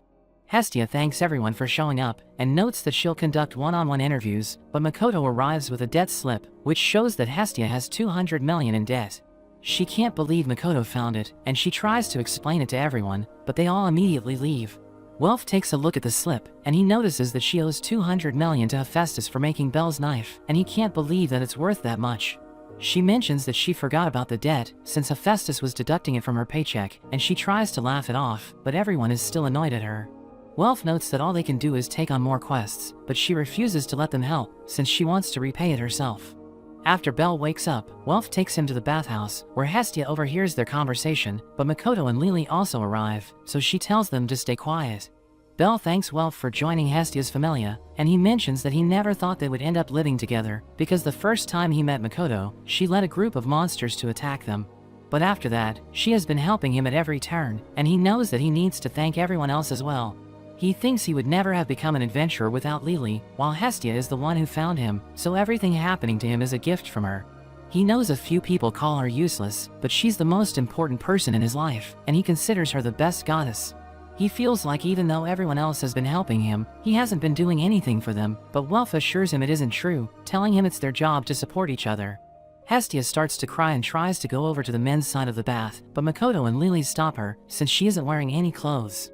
At night, Hestia mentions that she was trying to show off earlier, but she can't pay off the debt on her own, so she asks everyone to help her, and they all agree to do their part. After that, Chigusa knocks on their door, so Makoto tells her to come in, but she says something to Makoto, which leaves her shocked. Makoto tells everyone she's going to bed early, but as she tries to sneak out, Belle and the others start following her, because they think she's been acting weird. She meets up with Chigusa, and they go to the pleasure quarter. Lily doesn't understand what Makoto is doing there, since it's the last place she would want to visit, while Belle is shocked seeing everything around him. As they keep moving forward, the women there try to get Belle to spend the night with them, but Lily makes sure no one can get to him. They notice Makoto and Chigusa being surrounded by men, but as they go to save them, a woman grabs Belle and separates him from the others. Welf and Lily save Makoto and Chigusa, and he reminds Makoto that they're in the same familia, so she should tell them everything. She notes that Chigusa told her one of their childhood friends might be working there, and they wanted to see her with their own eyes before discussing it with the others. Lily thinks it isn't a good idea to stay there, so they should leave immediately, but they're shocked when they realize that Belle isn't with them. We see that he's lost, and he starts walking around, but he's surprised as he runs into Hermes, who makes him promise never to tell anyone that he saw him there. He gives Belle an aphrodisiac as a reward, which shocks him, and he tries running after Hermes to give it back, but he almost runs into a woman named Aisha. She grabs and asks him if he wants to buy her for the night, but her friends recognize him, so she holds him close to her, telling them she found him first, and she won't let anyone else have him. He tries to tell them he's just looking for his friends, but they don't believe him because of the vial that Hermes gave him, which makes them think he's there to have fun. They take him into a building, where a goddess named Ishtar asks Aisha if she has found her prey for the night. But all the girls tell Ishtar to stop looking at him, since she'll end up charming and stealing him from them. She mentions that she has a guest coming, so she doesn't have time for inexperienced little boys, and he realizes that he's in the Ishtar familia's house. He remembers the time Ina told him that the Ishtar familia is one of the most powerful in Arario, but she also warned him to stay away from them. Aisha tells him that all the rooms are filled at the moment, so he needs to wait for a while, and he asks the girls if it isn't a problem that he belongs to another familia. They reveal that it happens every single night, telling him that the Amazons kidnap men and have their way with them, which makes him afraid of the girls. A huge woman named Fern also recognizes Belle, and she tries to have her way with him, but the rest of the girls stop her, since she'll end up ruining him. She thinks she's prettier than all of them, and Belle tries to escape while they're arguing, but they notice him, and note that whoever catches him first will win. He tells himself to make sure he doesn't get caught, or else he'll never return to his normal self, and he goes into a random room, where a girl named Haruhime welcomes him, thinking he's a customer. She takes him to a bed, so he tries to stop her, but they both end up falling down. She realizes that it's his first time, so she tells him to relax while she takes care of everything, but as she starts taking off his clothes, she can't believe she's seeing a man's body and falls unconscious. After she wakes up, she apologizes for thinking he's a customer, and he mentions that he's trying to get away from Aisha and her friends, but she thinks he can't escape since it's his first time there. She offers to show him a shortcut at dawn, but in exchange, she tells him to talk with her until it's time for him to go. She reveals that she's from the Far East, and after her family disowned her, she was bought by the Ishtar Familia, but she always wanted to come to Arario, since she's heard stories about it. We see Hermes delivering a box to Ishtar, who tells him to make sure no one knows about it, and he asks her what she plans on doing with it, so she notes that she'll just show him something interesting. She asks him if he has any more useful information, but he has nothing to tell her, so she takes off her clothes and turns off the lights. Meanwhile, Belle and Haruhime keep talking about the hero stories, and she wishes that a hero would come and take her away, but she knows that she doesn't deserve it. He tells her a hero will never ignore her, but she notes that she's someone who has sold her body for money, and she believes that a hero won't save a filthy girl like her. She thinks she lost the right to read the beautiful stories, since she's no longer pure, and she notes that it's time for him to go, so she thanks him for spending time with her. She shows him the road that will let him get out, and he starts running away, but Aisha notices her and tells her to go back inside. As everyone returns home, Hestia can't believe Belle spent a whole night in the pleasure quarter, and she thinks he must have done something wrong, since she found the potion that Hermes gave him. But since he promised Hermes he wouldn't tell anyone about him, he just assures her that he didn't do anything. She believes him since she knows that he can't lie to her, but she's still angry at him, so she tells him to help the neighbors as a punishment. As Belle starts cleaning, he notices a few kids pretending to be heroes, which makes him remember Haruhime. Lily and the others come to help him, since they feel responsible for taking him to the pleasure quarter, and Makoto apologizes since it's all her fault. Belle asks her what she was doing there, so she explains that she was trying to find her friend, and he asks her if she's referring to Haruhime. She's sad to learn that Haruhime is really working in such a place, but Lily tells Belle that he shouldn't get any ideas about saving her, since it would put a burden on Hestia. Welf tells her she doesn't need to act like a villain, which makes her embarrassed, but he and Makoto also agree with her. We see Hermes begging Mia to deliver a message to Freya, since it's a life and death situation for Belle, and he tells her that Belle has caught Ishtar's eye.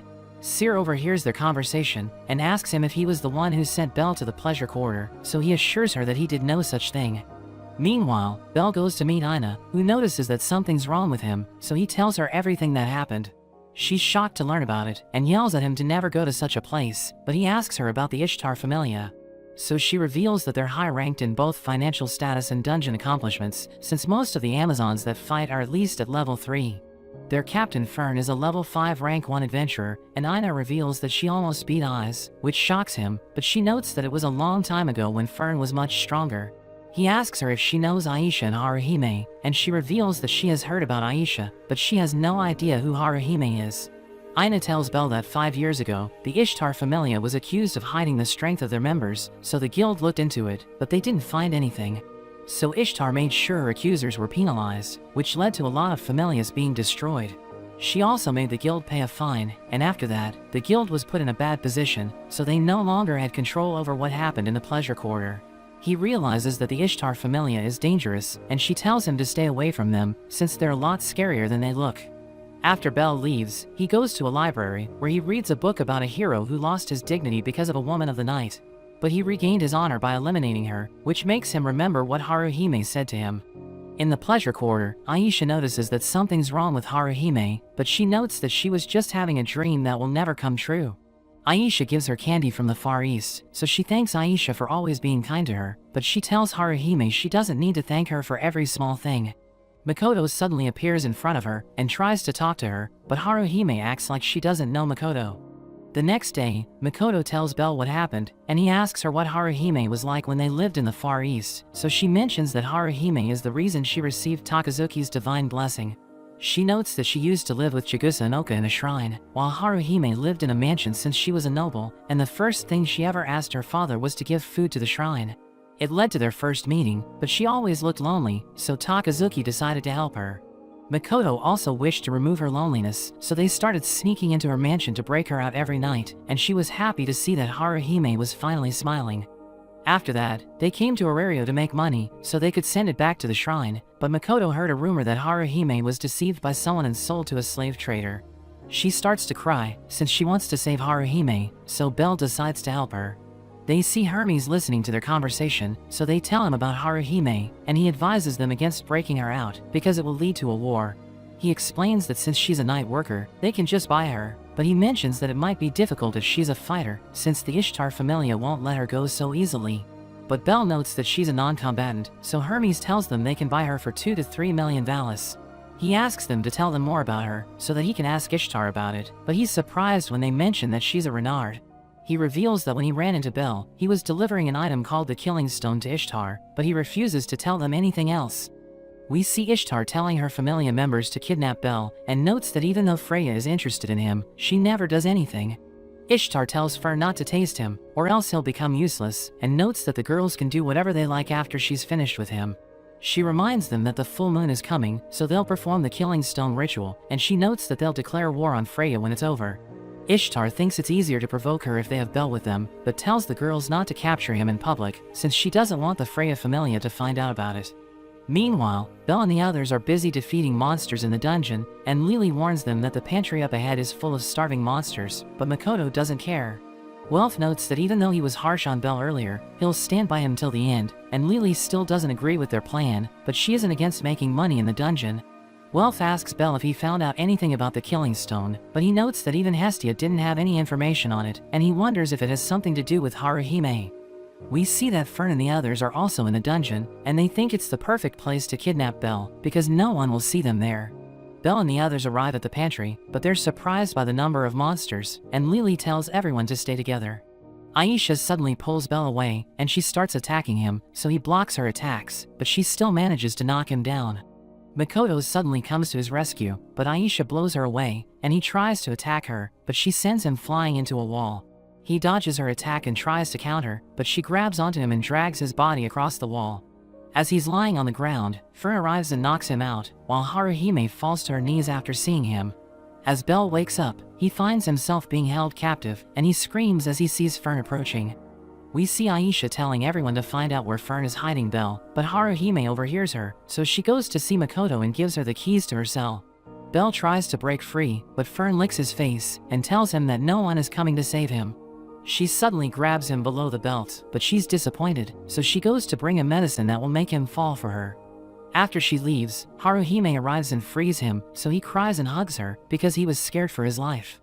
Everyone else keeps looking for Bel, while Makoto uses a spell to find him, but she realizes that he isn't in her range. Meanwhile, as Fern returns to the room, she's angry that Bel is no longer there, and she knows that Haruhime is the one who set him free. Haruhime shows Bel a secret path to escape from the building, but he's worried about Makoto, so she tells him she already helped her escape. He knows she'll be in trouble if anyone finds out she helped him, but she mentions that Fern is already aware of it, since she's the only one who knows where the room is. She tells him he shouldn't worry about it, and notes that it's the last thing she'll ever do for herself, telling him the others will forgive her. He tells her they're planning to buy her, which makes her cry, and she's glad there are people who care about her, so she has no more regrets. Meanwhile, Lily tells everyone that she saw Amazons at the spot where Bel and Makoto went missing, and Chigusa thinks they were kidnapped since the girls didn't want them to buy Haruhime. But Lily can't imagine why a big familia like Ishtar would try to protect such a minor member, and Hestia remembers Bel asking her about the Killing Stone, which shocks Takazuki. He notes that it's a forbidden magic item used to seal the soul of a Renard, and mentions that it allows its user to use powerful Renard magic called Jujutsu. He adds that the stone is even stronger than a magic sword, since even its single fragment has power, and he tells them that after a Renard's soul is sealed, the Killing Stone breaks into pieces. But he explains that it can never be restored, so the soul is also lost, and he reveals that a ritual must be performed during the full moon to use it, which means everything will go down tonight. We see Haruhime telling Bel to run away after she takes him outside, and he's worried that something might happen to her. But she explains that she can't escape, since she's wearing a choker that gives her location to Ishtar. Makoto joins them, and we learn that she found out what the Killing Stone is for, so she calls Haruhime an idiot, and tries to tell her not to sacrifice herself, but Aisha suddenly takes her away. Bel asks her what they're after, so she reveals that they plan on starting a war with Freya's familia, and she knows that they can win thanks to Haruhime. But Bel doesn't understand how she can help them win, so Aisha reveals that she has the power to boost their level, and she's about to be sacrificed to make everyone stronger. Bel can't believe what he's hearing, and he asks her if they don't think it's wrong to use Haruhime like a tool.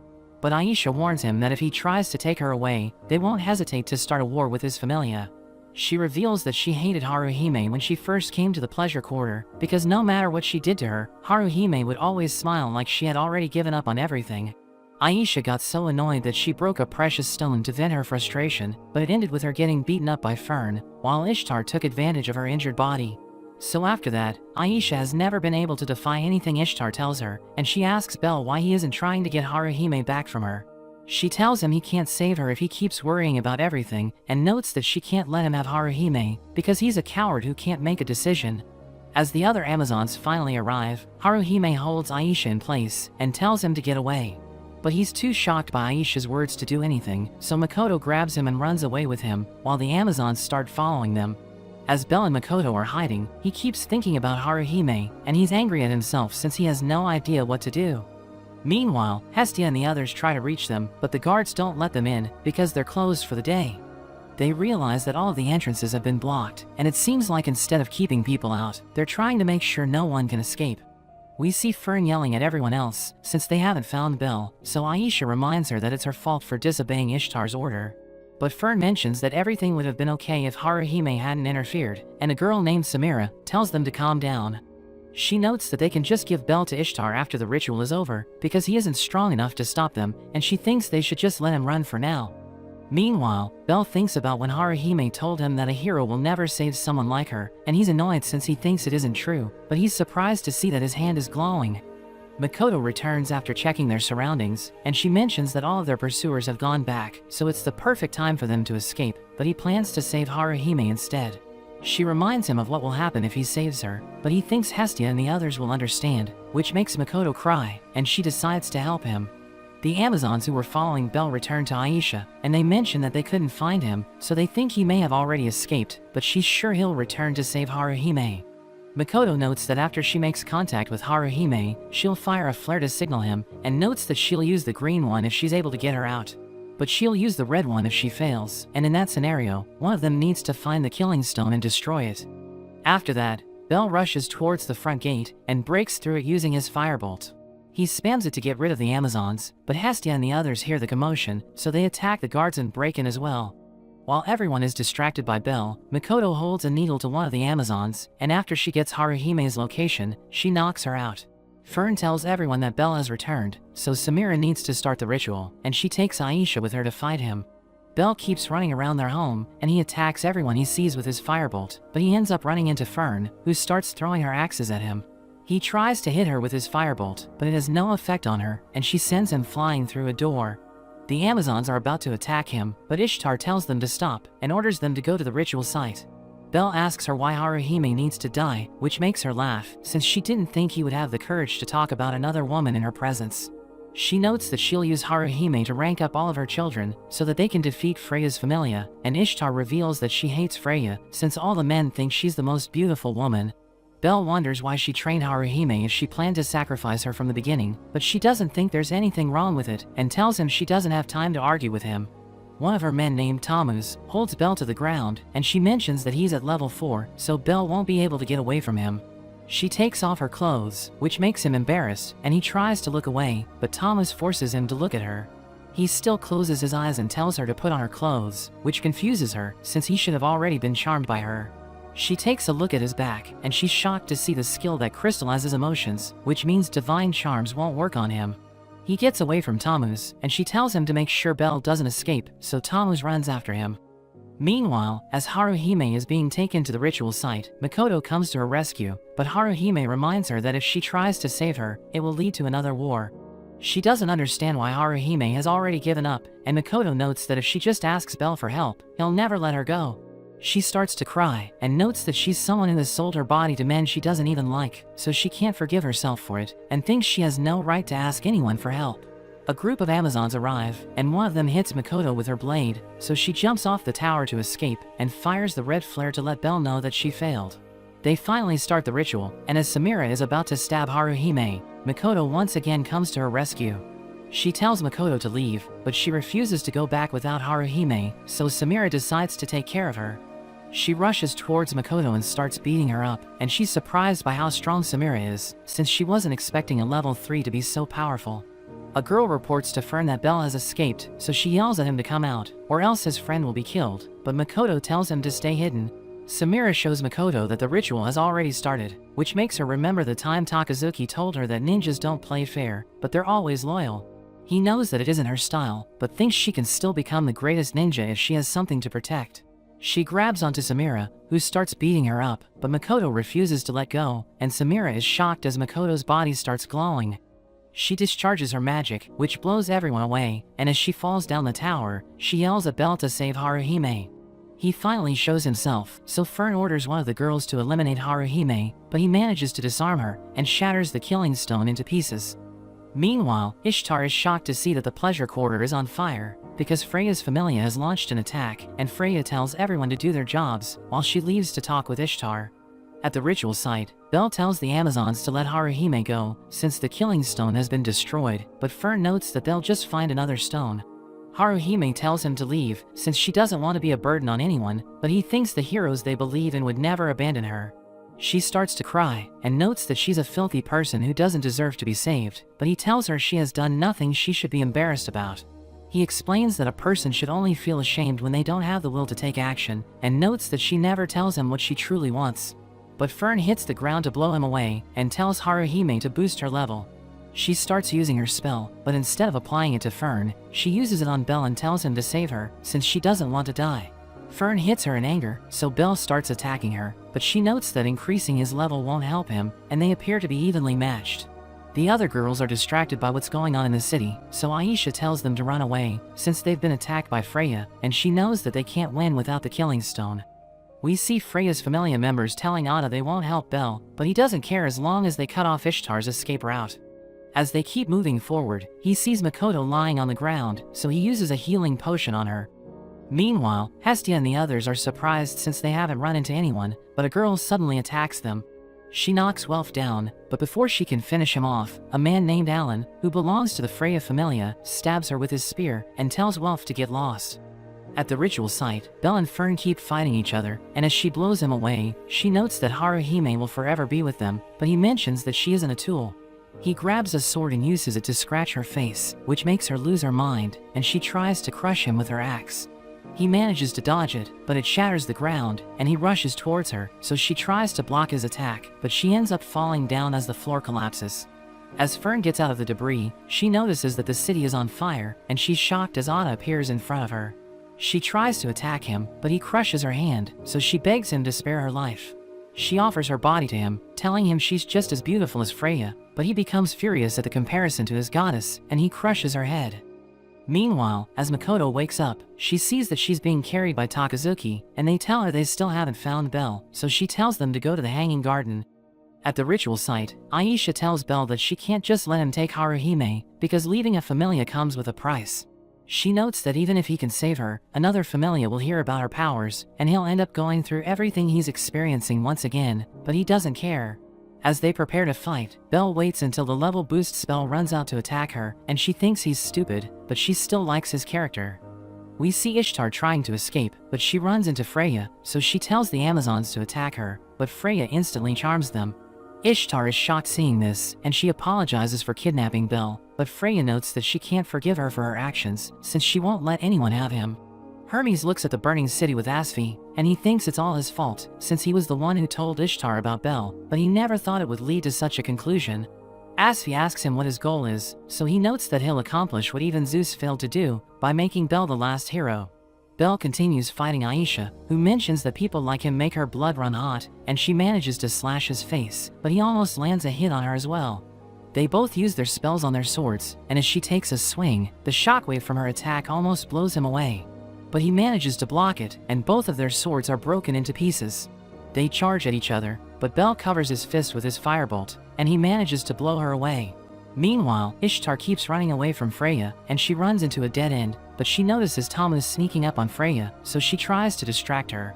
She tells Freya that divine charms don't work on Belle, but it makes her want him even more, and Thomas lunges at her, but she instantly charms him as well. Ishtar can't believe she charmed her man, and she wonders if Freya is really more beautiful than her, but she notes the difference between the two of them is elegance. Ishtar starts to lose it, and tries to attack Freya, but she slaps her and pushes her off the building. A pillar of light appears, and Hestia tells everyone that Ishtar is being summoned back to heaven, so she'll never be able to return to Earth. Belle is surprised to see the light, and he notices that Freya is watching him, but she just tells him something and leaves. As Haruhime wakes up, Belle notes that he came to save her, and breaks the choker on her neck. She calls him her hero, and Hestia arrives with the others, while Makoto mentions that she's glad Haruhime is okay. We see the god Ares, who leads an army from the kingdom of Rakia to attack Aurario, but Gareth from the Loki Familia smashes the ground, which creates a shockwave that blasts them away. Meanwhile, Aisha says goodbye to Haruhime, who thanks her for everything she's done, but she tells Haruhime to stop saying such things, because it's making her feel sad. She plans to head to Rakia's army, and Welf mentions that even though their army is huge in number, they all consist of normal soldiers, so they're no match for high-level adventurers. As Aisha is about to leave, she tells Haruhime to do whatever she wants, because she's finally free, and she warns Bell that if something happens to her, she'll make him regret it. Samira is surprised that Haruhime still believes she was a real night worker, because in reality, she passed out every time she saw a man, so nothing really happened to her. After that, Bell meets with Hermes and thanks him for the information he gave them, but he notes that Bell is the hero who saved Haruhime. He tells Bell about the 3 great quests, which involve defeating 3 ancient monsters, and he notes that it's the reason why everyone's waiting for a hero. He reveals that Zeus and Hera's Familias worked together to fight the 3 monsters, and they were able to defeat 2 of them, but they were wiped out before they could eliminate the last one, which is known as the Black Dragon. Bell is surprised because he thought the Black Dragon was just a legend, but Hermes notes that it's real, and he tells Bell that any one of the adventurers in Aurario has the chance to become a hero. On the battlefield, Ares wonders why they're losing, so his advisor Marius notes that it's because the adventurers are insanely strong, and he thinks they should just retreat. Ares trips him and notes that his father does whatever he says, so Marius mentions that it's the reason why his father is called the Moron King, since he doesn't call Ares out for his dumb ideas. Meanwhile, as Bell returns to the house, he sees Haruhime doing everyone's laundry, so he offers to help her. She tries to stop him, refuses to listen and ends up grabbing her underwear, which makes them both embarrassed. Hestia notices them, and notes that the boys and girls in her Familia aren't allowed to touch each other, so Haruhime tries to use her tail to grab his hand, but Hestia stops her from doing that as well. After that, Lily argues with Hestia about her new rule, since it will be difficult to fight in the dungeons if they can't touch each other, so Hestia tells Lily it's her job as a supporter to find a way around it. Lily tells her that if she really plans to enforce the rule, she'll also be forbidden from touching Bell, but she notes that she's a goddess, so she needs to touch him to update his status.